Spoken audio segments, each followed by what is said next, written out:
నమస్తే, నేను Roja. Welcome to special debate. ఇన్నాళ్ళు ఒక లెక్క, ఇకపై మరో లెక్క. ఇరాన్పై తగ్గేదేలే అంటున్నారు అగ్రరాజ్యాధినేత. యుద్ధంతో కాకుండా ఆర్థిక ఆంక్షలను అస్త్రంగా మలుచుకుంటున్నారు. టెహ్రాన్పై సైనిక దాడులు చేస్తోన్న వాషింగ్టన్ రూట్ మార్చుతోంది. ఇరాన్ దేశ ఆర్థిక జీవనాధారంపై దెబ్బ కొట్టేందుకు సిద్ధమవుతోంది.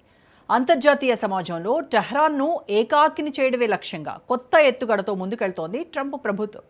ఆ దేశానికి ఎవరైనా సాయం చేస్తే తీవ్ర పరిణామాలు తప్పవని డొనాల్డ్ ట్రంప్ వార్నింగ్ ఇచ్చారు. అమెరికా ప్రెసిడెంట్ కామెంట్స్ ఢిల్లీలోనూ దడ పుట్టిస్తున్నాయి. అసలు ఇండియాపై ఆ యుద్ధం ప్రభావం ఏ మేర ఉంటుంది? ఆంక్షలతో టెహ్రాన్ ఢిల్లీ ట్రేడ్ ఎలా ముందుకు సాగనుంది?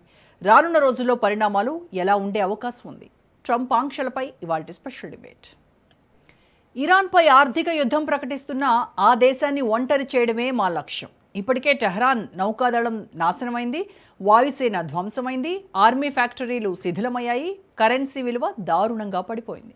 ఇక ఆర్థికంగా ఇబ్బందులు తప్పవు అంటోంది వాషింగ్టన్. చమురు స్మగ్లింగ్, నగదు బదిలీలు, ఎక్స్చేంజ్ హౌజ్లు, షిప్ రిజిస్ట్రీలు, ఫ్రంట్ కంపెనీలన్నీ ఇప్పుడే ఆగిపోవాలి. మిత్రదేశాలన్నీ తమతో కలిసి నిలబడాలని ట్రంప్ పిలుపునిచ్చారు. ఇరాన్ ఎప్పటికీ అణ్వాయుధం కలిగి ఉండకూడదని ట్రూత్ సోషల్లో రాసుకొచ్చారు.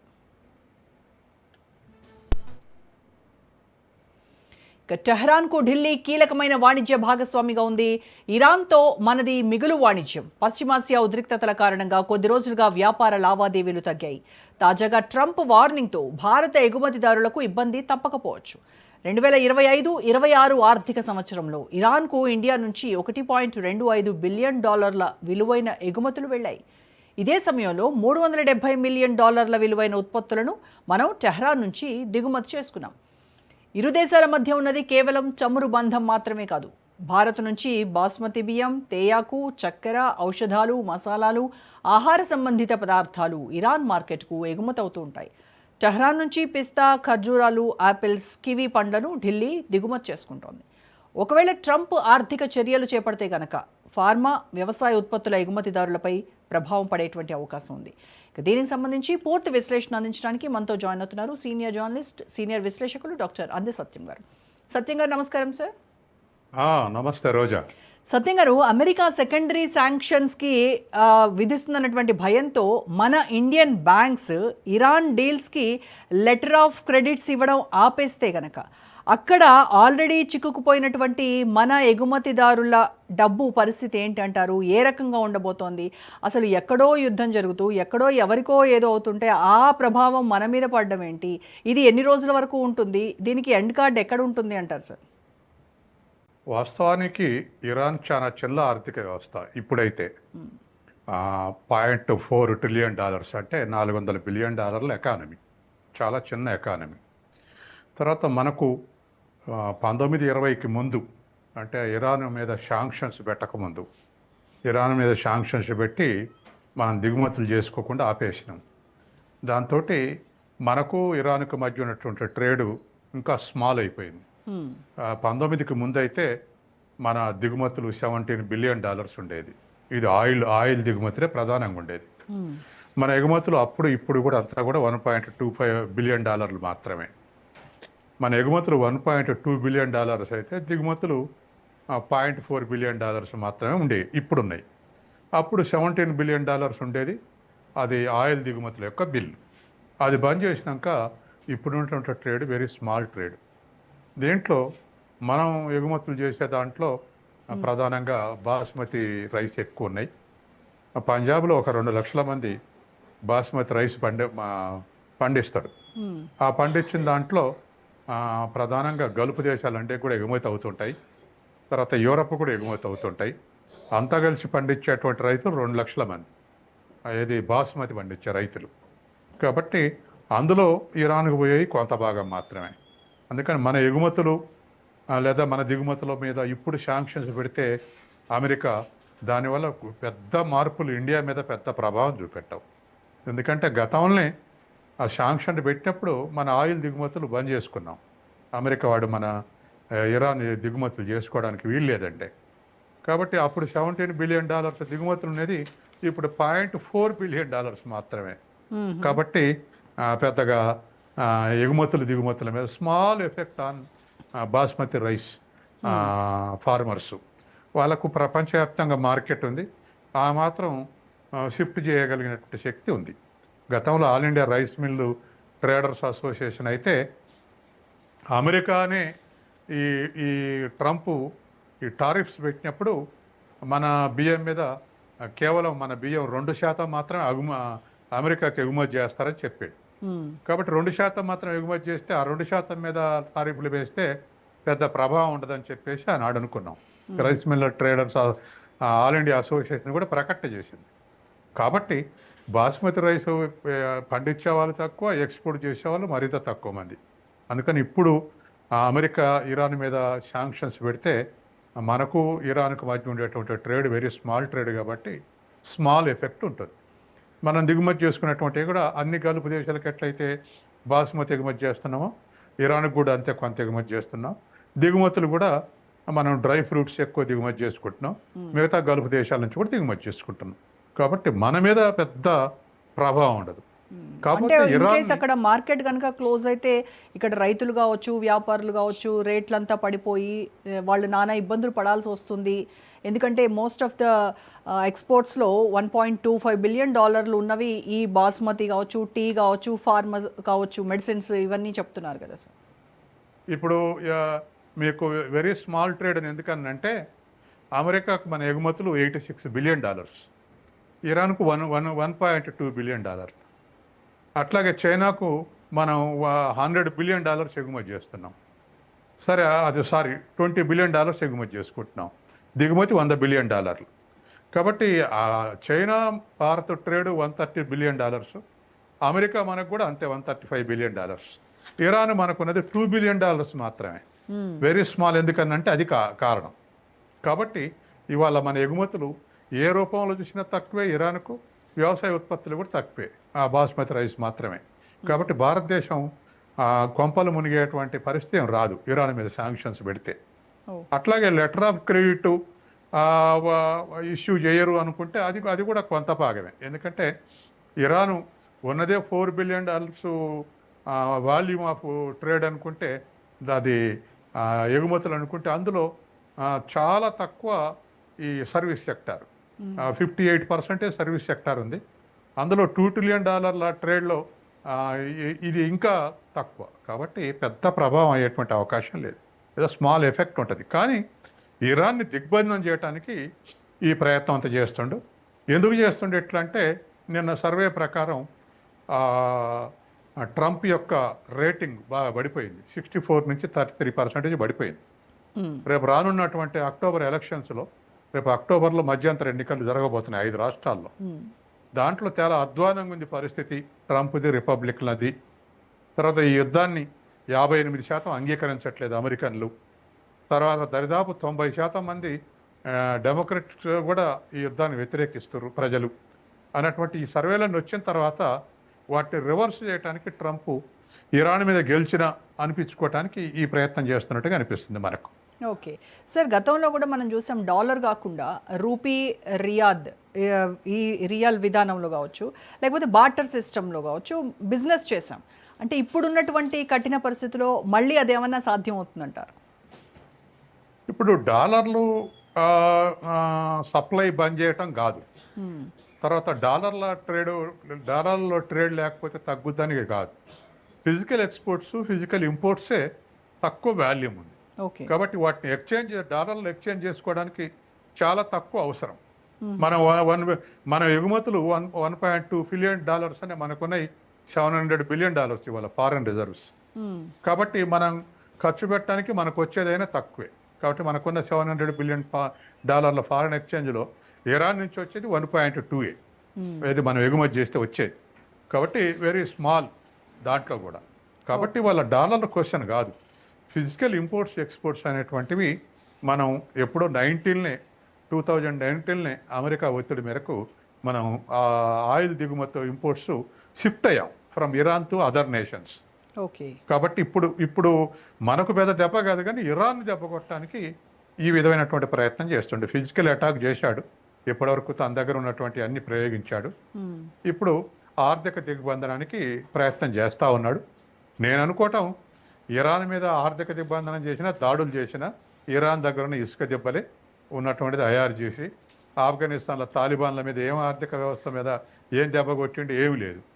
తాలిబాన్లు మిగిలిరు, తినడానికి ఇంత జొన్నాన్ని మిగిలితే వాటితో యుద్ధం చేశారు. రేపు ఇరాన్ కూడా అట్టే చేస్తుంది. కాబట్టి ఇప్పుడు శాంక్షన్స్ పెట్టడం వల్ల ఇంకా ఇరాన్ కుంచుకుపోయి అమెరికన్స్కు సరెండర్ కావటం అంటే వాళ్ళు ఆర్థిక ఇబ్బందులతో సరెండర్ అవుతారని. భూతల యుద్ధం కాకుండా ఆర్థిక ఇబ్బందులతోటి చేస్తే సరెండర్ అవుతారు. అగ్రిమెంట్లో వాళ్ళు అనుకుంటుంటే హార్ముజ్ జలసంధికి యాక్సెప్ట్ చేస్తారు వాళ్ళ వాళ్ళ నియంత్రణకు అనేటువంటిది ఇవాళ ఈ ట్రంప్ యొక్క అంబిషన్. ఓకే, ఇప్పుడు చాబహార్ ప్రాజెక్టు విషయంలో కూడా చాలా సందేహాలు వస్తున్నాయి. ఇప్పుడు అంటే చాబహార్ పోర్టు మనకి అటు సెంట్రల్ ఏషియాకి మధ్య గేట్వేగా ఉంది. అలాంటప్పుడు ట్రంప్ ఇచ్చేటువంటి శాంక్షన్స్ వేవర్ ఏదైతే ఉందో అది ఆగిపోతే అక్కడ పెట్టినటువంటి వేల కోట్ల పెట్టుబడుల పరిస్థితి ఏంటి? అవి మనము కాపాడుకోవడానికి మన న్యూఢిల్లీ దగ్గర ఉన్నటువంటి ప్లాన్ బి ఏంటి సార్? నిన్న మొన్న చాబహార్ విషయంలో ఇరాన్ అథారిటీస్ వచ్చి చర్చలు జరుపుతారు మన వాళ్ళు.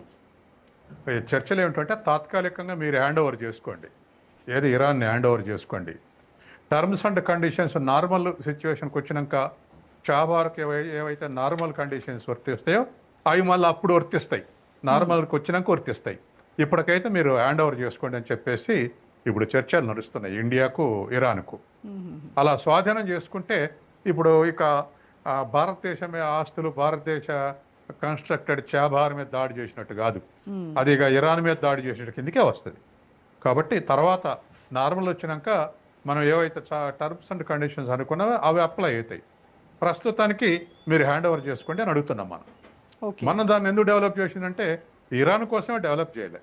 త్రూ ఇరాన్ సెంట్రల్ రిపబ్లిక్స్ వరకు రష్యన్ రిపబ్లిక్ వరకు ట్రేడ్ చేయొచ్చు హార్ముజ్ ద్వారా అనుకున్నాం. రష్యన్ రిపబ్లిక్స్ నుంచి వచ్చే ఇంపోర్ట్స్, ఆ పైన ఇరాక్ నుంచి వచ్చేటువంటి ఇంపోర్ట్స్, ఇట్లా సెంట్రల్ ఏషియా నుంచి వచ్చే ఇంపోర్ట్స్ అన్ని దిగుమతి చేసుకోవచ్చు అనుకున్నాం మనం చాబహార్ ద్వారా.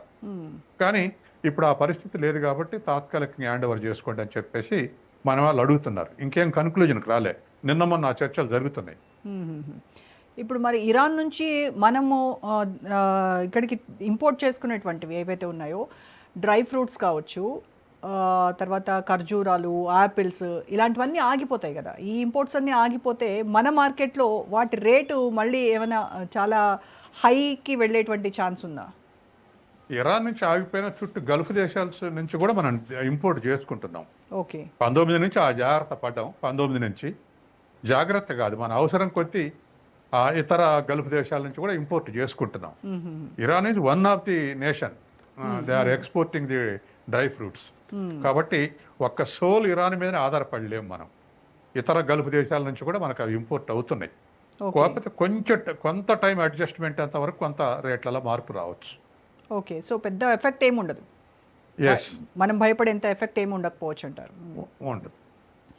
అలాగే ఫుడ్ కావచ్చు, మెడిసిన్స్ కావచ్చు, వీటిపైన టెక్నికల్గా ఎలాంటి ఆంక్షలు ఉండవు అంటారు. మరి వీటిని మానవతా దృక్పథంతో చేసేటువంటి ఎగుమతులు అని ట్రంప్ యంత్రాంగం ఒప్పుకొని భారత్ తన బిజినెస్ని ఏమైనా కాపాడుకోగలదంటారా? అట్లా కాపాడుకుంటే మనం ఫార్మస్యూటికల్స్ ఎక్స్పోర్ట్స్లో ఆ బాస్మతి బియ్యంతో పాటు ఫార్మస్యూటికల్ ఎక్స్పోర్ట్ చేస్తున్నాం. వాటి మార్కెట్ యథావిధిగా కొనసాగుతారు. ఫార్మస్యూటికల్స్ ఎక్స్పోర్ట్కు ఉన్నటువంటి బిజినెస్ యథావిధిగా కొనసాగుతుంది, అత్యవసర మందుల కింద వాటికి ఏమైనా ఎగ్జామ్షన్ ఇస్తే. కాబట్టి అవి మనకు ఆ ఫార్మస్యూటికల్స్ కూడా జనరిక్ మెడిసిన్స్కు పెద్ద మార్కెట్ అమెరికానే మనకు. తర్వాత అమెరికా ఆ మధ్య మనం అనుకున్నాం, మనం డిస్కస్ చేశాం, టారిఫ్ని పెంచితే మేజర్ ఎక్స్పోర్ట్స్ ఫార్మస్యూటికల్స్ యుఎస్కి ఎక్స్పోర్ట్ చేసే దాంట్లో మేజర్ జనరిక్ మెడిసిన్సే ఉన్నాయి. 85% జనరిక్ మెడిసిన్సే ఉన్నాయి. కాబట్టి జనరిక్ మెడిసిన్స్ టారిఫ్లలో జనరిక్ మెడిసిన్స్ ధరలు పెరిగితే అమెరికా ప్రజల మీద భారం పడితే తప్ప మనకు వచ్చే నష్టం ఏం లేదు అనుకున్నాం. కాబట్టి ఇవాళ ఇరాన్ ఎగుమతి చేసేటువంటి మెడిసిన్స్ మీద కూడా శాంక్షన్స్ పెడితే ఆ మేరకు మనకు కొంత మార్కెట్ తగ్గుద్ది. మనం అదర్ నేషన్స్ చూసుకోవాలి. మేజర్ ఎక్స్పోర్ట్స్ ఏం కాదు, టోటల్ ఎక్స్పోర్ట్సే మనం అనుకుంటున్నాంగా 1.2 అని. కాబట్టి అవి కూడా స్మాల్ అంటే 1000 crores ఉంటాయి, ల్యాక్ ఆఫ్ క్రోర్స్ ఏమి ఉండవు. అందుకని ఒకవేళ యథావిధంగా అలౌ చేస్తే హ్యుమానిటీ కింద కొంతమేరకు యథావిధంగా సస్టైన్ అవుతుంది. ఇన్ కేస్ మనం కనుక సార్ అమెరికా ఒత్తిడికి తలొగ్గి ఇరాన్ మార్కెట్ నుంచి మనం కాస్త వెనక్కి తగ్గితే ఆ గ్యాప్ను క్యాష్ చేసుకోవడానికి చైనా రెడీగా ఉంటుందంటారా? అంటే చైనా ఇప్పుడు అమెరికా వార్నింగ్స్ ఇప్పటి వరకైతే ఖాతరు చేయట్లేదు. ఎందుకంటే మనం మేజర్గా ఆ మధ్య టారిఫ్ల గురించి వచ్చేటప్పుడు నేను చెప్పాను మీకు ఏంటంటే చైనా $300 బిలియన్ సర్ప్లస్ ఉంది ఎగనెస్ట్ అమెరికా. ఓకే. మనం $46 బిలియన్ సర్ప్లస్ ఉన్నాం అమెరికాకు వ్యతిరేకంగా. చైనా నుంచి మేజర్ ఇంపోర్ట్స్ చైనా నుంచి ఉన్నాయి అమెరికాకు. అవును. కాబట్టి చైనా నుంచి దిగుమతి చేసుకోకపోతే వాళ్ళకి ఇతర దేశాల నుంచి దిగుమతి చేసుకునే క్యాపబిలిటీస్ కూడా ఉండాలి. ఎందుకంటే ప్రపంచంలో చైనా అంత తక్కువ ఖర్చుతోటి ఏ దేశం ఎక్స్పోర్ట్ చేయలేదు. కాబట్టి చైనా కూడా ఏం చేసింది, మీకు 100% మీ మీద టారిఫ్లు విధిస్తుంటే మీ మీద కూడా విధిస్తామని కౌంటర్ ఇచ్చింది. అవును. అమెరికా నుంచి చేసుకునే ఇంపోర్ట్స్ మీద కూడా మేము విధిస్తామని చెప్పేసి ఇచ్చింది. కాబట్టి సహజంగానే అమెరికా $31 ట్రిలియన్ ఎకానమీ అయితే చైనా $21 ట్రిలియన్ ఎకానమీ. కాబట్టి కొంత అమెరికాని కౌంటర్ ఒత్తిడి చేయగలుగుతుంది. ఓకే. మిగతా దేశాలన్నిటి కూడా భయపడి దరిదాపు మనం అయితే $86 బిలియన్ ఎక్స్పోర్ట్ చేస్తాం. దాంట్లో జ్యువెలరీస్ ఒక $10 బిలియన్, తర్వాత ఎలక్ట్రికల్స్ ఒక $10 బిలియన్, తర్వాత జూటు ఇటువంటి ఒక $10 బిలియన్, అట్లాగే శ్రమ్స్ అంటే రొయ్యలు ఒక $2.2 బిలియన్, ఇట్లా ఒక $86 బిలియన్ మేజర్ ఒక 4-5 ఉన్నాయి. 40-50 బిలియన్ సరిపోను. ఆ విషయంలో మనం ఒత్తిడికి గురి కావాల్సి వచ్చింది. కాబట్టి మనకు మేజర్ ఎక్స్పోర్ట్స్ కాబట్టి మనకు కొంత ఒత్తిడికి గురైనాం. చైనా అంత ఒత్తిడికి గురి కాలేదు, కొంత రెసిస్ట్ చేసింది. ఇప్పుడు మనము ఇరాన్ నుంచి నేరుగా ఆయిల్ కొనడం ఆపేసినా కూడా గ్లోబల్ మార్కెట్లో అక్కడ ఉన్నటువంటి గొడవల వల్ల ఈ క్రూడ్ ఆయిల్ రేట్లు పెరిగితే దాని ప్రభావం మన పెట్రోల్ డీజిల్ పైన ఏ మేరకు ఉంటుంది సార్? ఖచ్చితంగా ఉంటుంది. ఎందుకంటే అసలు వరల్డ్ ఆయిల్ ట్రేడ్లో 22% హార్ముజ్ జలసంధి నుంచే వస్తుంది. ఇది నెంబర్ 1. తర్వాత దీని నుంచి వచ్చేటువంటి ఇంపోర్ట్స్ బాగా తగ్గిపోయినాయి. తగ్గిపోవటం అంటే మనం ఆల్టర్నేటివ్ వల్ల మనం పోయిన జూలై నెల ముగిసింది. జూలైలో $14 బిలియన్ ఆయిల్ ఇంపోర్ట్ చేసుకుంటే అందులో $7 బిలియన్ ఒక రష్యా నుంచే చేసుకున్నాం. దరిదాపు మనం 35 దేశాల నుంచి దిగుమతి చేసుకుంటున్నాం. మిగతా అన్ని దేశాల నుంచి దిగుమతి చేసుకునేది $6.7 బిలియన్ అయితే ఒక రష్యా నుంచే $7.3 బిలియన్ దిగుమతి చేసుకున్నాం. కాబట్టి ఇవాళ హార్ముజ్ జలసంధి మూవ్ చేయటం వల్ల మనం చైనానే బాగా ఎఫెక్ట్ అయినాం. మనం చైనానే రష్యా నుంచి మేజర్గా ఇంపోర్ట్ చేసుకుంటున్నాం. కాబట్టి ఆ హార్ముజ్ జలసంధి మీద ఈ విధంగా డిస్టర్బ్ రావటం వల్ల ఇంకా మీకు ఒక కొత్త విషయం చెప్తా. నాకు నిన్న డేటా వచ్చింది. మనం సాధారణంగా ఇక్కడ ఫెర్టిలైజర్స్ స్కేర్సిటీ, ఎరువుల కొరతతోటి కేంద్రం మీద రాష్ట్రాలు ఆలోచనలు చేయటం, కేంద్రం సప్లై చేయట్లేదని రాష్ట్రాలు అంటాం, రాష్ట్రాలు సప్లై చేస్తుంది కానీ రాష్ట్రాలు డిస్ట్రిబ్యూట్ చేయట్లేని బీజేపీ అనటం, ఇటువంటివన్నీ మనం వింటుంటాం రోజు. అవును. కానీ అసలు నిజం ఏంటంటే హార్ముజ్ జలసంధి నుంచి వచ్చేటువంటి ఫెర్టిలైజర్స్ ఇన్క్లూడింగ్ ఆల్ ఫెర్టిలైజర్స్, మనకు 7-8 రకాల ఫెర్టిలైజర్స్ ఉంటాయి. వీటన్నిటికీ ఒక ఇండెక్స్ని క్యాలిక్యులేట్ చేశారు. చేస్తే జనవరి 26లో ఇండెక్స్ 100 ఉంటే జూలైలో 26లో ఇండెక్స్ 4.4 ఉంది. చూడండి, జనవరి 26లో 100 ఇండెక్స్ ఉంటే ఈ టన్నులు కావు, పర్సంటేజ్ కాదు, ఇండెక్స్ 100 ఉంటే జూలైలో 6 నెలల తర్వాత ఇప్పుడు 4.4 ఓన్లీ ఉంది. అంటే అంత పడిపోయింది ఫెర్టిలైజర్స్ ఇంపోర్ట్. కాబట్టి అట్లా ఇంటర్నేషనల్ నుంచి ఉక్రెయిన్ యుద్ధం వల్ల రష్యా నుంచి వచ్చేటువంటి ఫెర్టిలైజర్స్, అదర్ రిజర్వేషన్స్ వల్ల చైనా నుంచి వచ్చే ఫెర్టిలైజర్స్, వీటన్నిటి కొరతతోటి మనం ఆ మధ్య కంగు తిన్నాం. అందుకే యూరియా కానీ లేదా కాంప్లెక్స్ కానీ ఇతర ఎరువులన్నింటినీ కూడా సరిపోని సప్లై చేయలేకపోయినాం. కాబట్టి హార్ముజ్ జలసంధి మూసేస్తే అంత డిస్టర్బెన్స్ ఉంటుంది ఇండియాకు.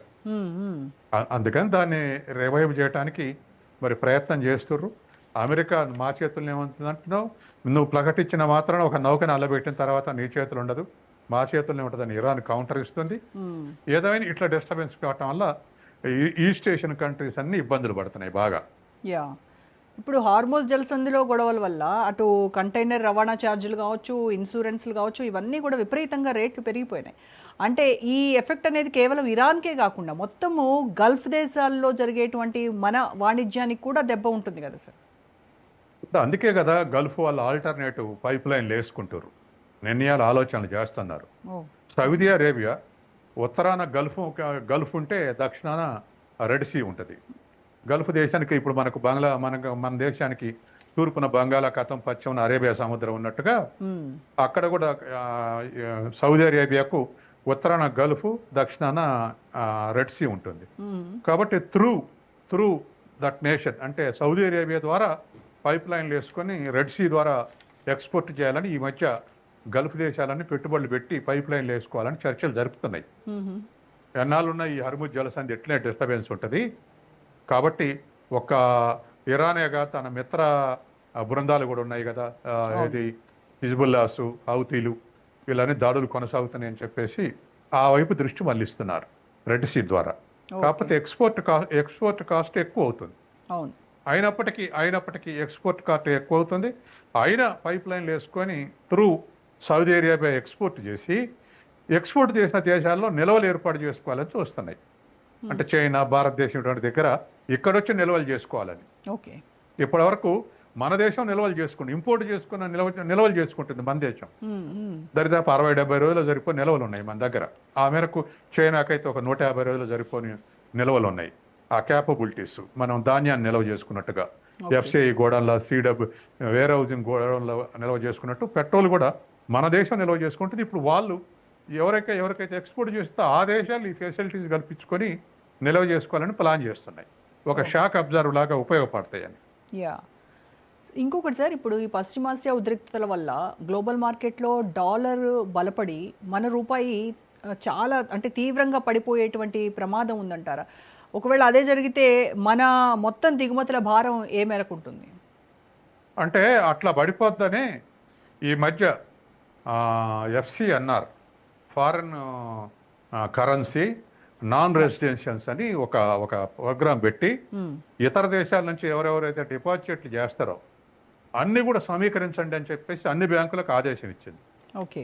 దాని టార్గెట్ $80 బిలియన్ సమీకరించండి అని ఇండియన్ గవర్నమెంట్ పెట్టింది.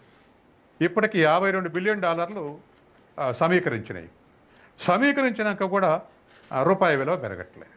పెద్ద చర్చ అయింది ఇప్పుడు. అది ఒక 5-6 రోజులు సంది ఎకనమిస్టుల మధ్య అది చర్చ అవుతుంది. Reserve bank of India, finance minister, NITI Aayog experts వీళ్ళ మధ్య చర్చ జరుగుతుంది. ఎందుకు చర్చ జరుగుతుందంటే 13-14 సంవత్సరంలో 2013-14లో ఇట్లనే మనకు ఫారిన్ రిజర్వ్ తగ్గిపోతాయి అనుకున్నప్పుడు ఇట్లా సమీకరిస్తే రూపాయి విలువ 0.6% పెరిగింది అప్పుడు. ఇప్పుడు నిన్న $52 బిలియన్ సమీకరించిన తర్వాత కూడా రూపాయి విలువ పెరిగింది 0.1 ఓన్లీ. ఓకే. అందుకని ఎందుకు రూపాయి విలువ పెరగట్లేదు అనే పరిస్థితి ఒత్తిడి ఎదుర్కొంటారు దీన్ని సమీకరించినాక కూడా. అంటే ఇవాళ రూపాయి విలువ అప్రిషియేట్ చేయడానికి అంటే పెరగటానికి చాలా కారణాలు ఉన్నాయి. ఆ కారణాలన్నీ సాటిస్ఫై అయితే కొంత పెరుగుదల రావచ్చు. ఎందుకంటే డాలర్ల సప్లై కన్నా డాలర్ల డిమాండ్ ఎక్కువ ఉన్నంత కాలం ఈ ఒత్తిడి ఎదుర్కోవాల్సి వస్తుంది. ఇప్పుడు ఉదాహరణకు మనం ఫారెన్ పోతే మన దేశస్తులు డాలర్లు ఖర్చు చేయాలి. మనం ఇంపోర్ట్ చేసుకుంటే డాలర్లు ఖర్చు చేయాలి. మన ఎక్స్పోర్ట్స్ 860 బిలియన్ అయితే ఇంపోర్ట్ $960 బిలియన్. $100 బిలియన్ ఓవరాల్గా టోటల్ ట్రేడ్లో మనం లోటు ఉన్నాం. ఇవి కాక ఇది మేజర్ కాదు. మేజర్ ఏమిటంటే ఇతర దేశస్తులు వచ్చి మన దేశంలో పెట్టుబడులు పెడతారు స్టాక్ మార్కెట్లో. అది ఎక్కువ సప్లై ఉంటుంది మనకు. మన దేశంలో ఏ గొడవ అయినా తెల్లటాల వరకు స్టాక్ మార్కెట్ నుంచి వాళ్ళు ఉపసంహరించుకుంటారు డాలర్లని. దాంతో మేజర్ దెబ్బ తగులుతుంది. మన దేశంలో ఏ గొడవ అయినా, మన దేశంలో ఏమో అనుమానం వచ్చినా, లేదా మన దేశంలో ఫెసిలిటీసు, మన దేశంలో ట్యాక్స్ రేట్స్, ఒక 100 రకాలు ఉంటాయి ఇన్ఫ్లుయెన్స్ చేసేటువంటి వేరియబుల్స్. వీటిల్లో ఏమి తేడా వచ్చినా 1-2 రోజుల్నే డాలర్ సప్లై తగ్గుద్ది. వాళ్ళ డాలర్లు వాళ్ళు చేసిపోతారు. కాబట్టి ఇటువంటి ప్రమాదం ఉందని ఇప్పుడు బంగారం కొనబాకండి. ఎందుకంటే మన ఆయిల్ ఇంపోర్ట్స్ $200 బిలియన్ ఖర్చు అయింది ఈ సంవత్సరం. బంగారం దిగుమతికి $71 బిలియన్ ఖర్చు అయింది. ఓకే. అంటే ఆయిల్ దిగుమతిలో సగం బంగారం దిగుమతి చేసుకుంటున్నాం ఆ స్థాయిలో. కాబట్టి బంగారాన్ని కొనండి, మరి తగ్గించండి అనేది డాలర్లు ఖర్చు కాకుండా ఉండటమే కోసమే. కాబట్టి వీటన్నిటితో పాటు ఇటువంటి exports imports, current deficit, current trade deficit, తర్వాత ఇగో ఈ ఫారెన్ ఎక్స్చేంజ్ ఇన్వెస్ట్మెంట్స్ అని వెనక్కు ఉపసంహరించుకోవటం, ఇటువంటి కారణాలతోటి మనం భయపడుతున్నాం. ఈ మధ్య అట్లా సమీకరిస్తే కూడా రూపాయి విలువ పెరగలే. ఓకే సార్, ఇంకోటి భారతదేశము అటు అమెరికాతో ఇటు ఇరాన్తో రెండు దేశాలతో ఒక బ్యాలెన్స్డ్ రిలేషన్షిప్ మెయింటైన్ చేయాలంటే ఏం చేయాలంటారు? అంటే అటు అమెరికాతో దోస్తీ కూడా మనకి ఇంపార్టెన్సే, అట్ ద సేమ్ టైం ఇరాన్తో కూడా మనకి కొంచెం వ్యూహాత్మకమైనటువంటి సంబంధాలు ఉండాల్సినటువంటి అవసరం ఉంది. మన దేశానికి విదేశాంగ విధానంలో నెహ్రూ నాటి నుంచి మన వాజ్పేయి వరకు మనం ఒక సైద్ధాంతిక సిద్ధాంతానికి కట్టుబడి ఉన్నాం. అలీన దేశాల నాయకుడిగా మనం కానీ, యాసర్ అరాఫత్ కానీ, 135 దేశాలు అలీన దేశాలు అంటే థర్డ్ వరల్డ్ కంట్రీస్ అని ఒకటి ఉండి, ఆ సైద్ధాంతిక పోటీ జరిగినప్పుడు మనం ఎవరితోటి లాభం ఎవరితోటి నష్టం అని లెక్కించుకోలే. మనం న్యాయం కోసం నిలబడుతున్నామా లేదనేది పెట్టి అనుకొని మనం స్ట్రాంగ్గా పాలస్తీనాను సపోర్ట్ చేసినాం, మనం స్ట్రాంగ్గా గల్ఫ్ దేశాలను సపోర్ట్ చేసినాం. మనం ప్రపంచంలో ఎక్కడైనా థర్డ్ వరల్డ్ కంట్రీకి ఇబ్బందులు వస్తే ఆ ఫైట్ చేసినాం. గత 15 ఏళ్ళుగా దాన్ని వదులుకున్నాం. ఇప్పుడు మనం న్యాయం కోసం నిలబడాలనేది లేదు. మనం ఎవరితోటి ఉంటే లాభం, అమెరికాతోటి ఉంటే లాభం కాబట్టి అమెరికాతోటి ఉంటున్నాం. ఎవరితోటి ఉంటే నష్టం, ఇరాన్ తోటి ఉంటే నష్టం కాబట్టి ఆయిల్ ఇంపోర్ట్ తగ్గించుకున్నాం. ట్రేడు బాగా తగ్గిపోయింది, $2 బిలియన్ తగ్గిపోయింది. కాబట్టి అట్లాగే మనం ఇన్నాళ్ళ సంధి ఈ మన ఇజ్రాయెల్కి వ్యతిరేకంగా మనం యాసర్ అరాఫాత్ను సపోర్ట్ చేసినాం, పాలస్తీనాని. ఇప్పుడు పాలస్తీనాని వదిలేసి ఏమన్నాడు మోడీ పోయి ఇజ్రాయిల్లా గుర్తు చేసుకోండి. మన దేశం మదర్ ఆఫ్ నేషన్ అయితే ఇజ్రాయెల్ ఫాదర్ ఆఫ్ నేషన్ అని. దానికి భారతదేశంలో 90% మంది ప్రజలకు కోపం వచ్చింది, తెలిసిన వాళ్ళకు. ఇజ్రాయెల్ని సపోర్ట్ చేయటం ఏంది, ఇజ్రాయెల్ మొత్తం ఆడున్నటువంటి చుట్టూ గల్ఫ్ దేశాలన్నీ స్మాష్ చేస్తుంది అని.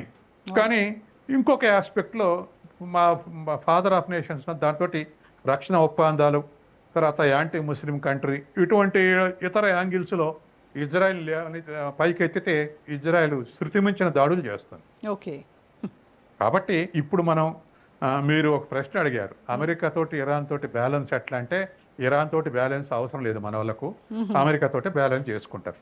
ఓ సార్, ఇంకొకటి రష్యా యూరోప్లను కలపడానికి ఇరాన్ మీదుగా ప్లాన్ చేసినటువంటి INSTC international north south transport corridor, అది దాని పరిస్థితి ఏంటి? అది కలగానే మిగిలిపోద్ది అంటారా? ఇంకా ఇప్పుడు ఏదైనా రష్యాతో ఉన్నటువంటి ఇరాన్ తోటి చైనాతో ఉన్నటువంటి పైప్ లైన్స్ అన్నిటిని కూడా అమెరికా వేయనీయదు, ఒత్తిడి చేస్తుంది. మనం ఎప్పుడో ఇరాను, పాకిస్తాను, బంగ్లాదేశ్, ఇండియా ఈ 4 దేశాలు పైప్ లైన్ వేసుకుందాం అనుకున్నాం. అంతా మెటీరియలైజ్ అయింది, ఎవరెంత ఖర్చు ఎవరెంత దూరం అంతా ఆయనక అమెరికా అడ్డు చెప్తే మనం మానుకున్నాం. మనం మానుకున్నాక పాకిస్తాన్, బంగ్లాదేశ్ కూడా మానుకున్నాయి, లేకపోతే ఇరాన్ నుంచి పైప్ లైన్ వేసుకోవాలని. అట్లా ఇప్పుడు చైనా కూడా ఇరాన్ నుంచి పైప్ లైన్ వేసుకోవాలని ప్రయత్నం చేస్తుంది. దరిదాపు వర్క్ నడుస్తుంది అనుకుంటా. ఇప్పుడు అది కూడా దానికి కూడా అడ్డుపడేటువంటి అవకాశం ఉంది. రష్యా నుంచి యూరప్కు గ్యాస్ పైప్ లైన్ ఉంది ఈ పాటికే. అందుకే యూరప్ దేశాలు రష్యా తోటి వ్యతిరేకించడానికి అమెరికా చెప్పినట్టల్లా వినలే. నాటోలో ఉన్నప్పటికీ వాళ్ళ అవసరాల రీత్యా జర్మనీ ఇంకా 2-3 దేశాలు యుద్ధం ప్రారంభమైనప్పుడు అమెరికా మాట వినలే ఎగనెస్ట్ రష్యా. ఎందుకంటే వాళ్ళ దేశాల్లో శీతాకాలం వచ్చినప్పుడు రష్యన్ గ్యాస్ పోకపోతే చలికే చనిపోతారు. అంత అవసరం ఉంది రష్యా గ్యాస్ తోటి. Okay, right sir, thank you so much Satyam garu. Right, ఇది వాళ్ళ special debate. Stay tuned to Raj news for more updates.